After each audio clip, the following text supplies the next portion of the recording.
उरण खालापूरमध्ये आज अचानक गर्दी. महेंद्र शेठ घरत गेले कुठे? कोणाचे अर्ज आणि कार्यकर्त्यांना नेमकं काय सांगितलं? जासईपासून खालापूरपर्यंत दिमागदार शो, पण घरतानी उमेदवारांच्या कानात नेमकं काय सांगितलं? नमस्कार, मी पवन हनुमंते आणि आपण पाहताय न्यूज कट्टा एक्सप्रेस. चॅनलवर पहिल्यांदाच आला असाल तर चॅनलला सबस्क्राईब नक्की करा. पाहूयात आता सविस्तर बातमी.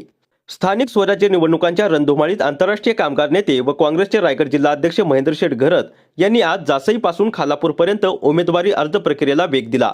पहाटे जासई येथे हुतात्मे व लोकनेते दिबा पाटील यांना अभिवादन करून घरतांनी प्रचाराचा पुढचा टप्पा सुरू केला. त्यानंतर महाविकास आघाडीच्या उमेदवारांसोबत अर्ज दाखल मोहिमेत ते जातीने हजर राहिल्याने कार्यकर्त्यांमध्ये ऊर्जा संचारली. खालापूर तालुक्यातील रेसगणातून पंचायत समिती उमेदवार निखिल ढवळे तर जासई जिल्हा परिषद मतदारसंघातून डॉक्टर मनीष पाटील आणि चिरनेरमधून ॲडव्होकेट अविनाश ठाकूर यांनी उमेदवारी अर्ज दाखल केले. अर्ज दाखल कार्यक्रमात घरतांनी मुद्देसूद भाषण करत विमानतळ नामांतर, JNPT प्रकल्पग्रस्तांचे 12.5% भूखंड तसेच महाविकास आघाडीच्या मतदारांची अपेक्षा या गंभीर विषयांना स्पर्श केला. महाविकास आघाडीचे उमेदवार बहुमतांनी निवडून येणार. उरण नगर परिषदेत झाला तसा चमत्कार जिल्हा परिषद व पंचायत समितीच्या निवडणुकीत दिसेल. कार्यकर्त्यांनी प्रचारात दम दाखवावा. मी तुमच्या मागे खंबीरपणे उभा आहे असे घरत म्हणाले.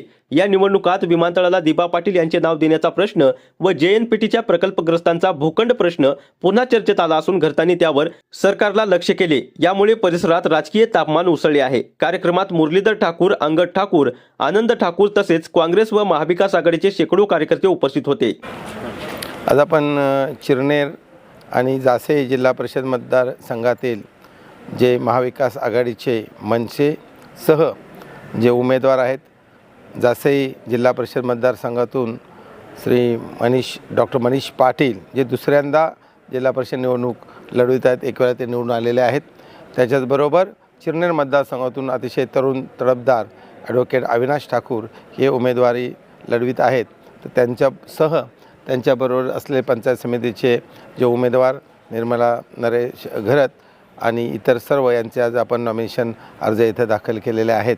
आणि त्यासाठी अतिशय उत्साहामध्ये सकाळीच आपण जे शेतकऱ्यांचे नेते आहेत 1984च्या सत्याग्रहाचे नेते आदरणीय दिबा पाटील साहेब यांच्या प्रतिमेला पुतळ्याला पुष्पहार अर्पण करून हुतात्म्यांना अभिवादन करून इथं आलेलो आहोत.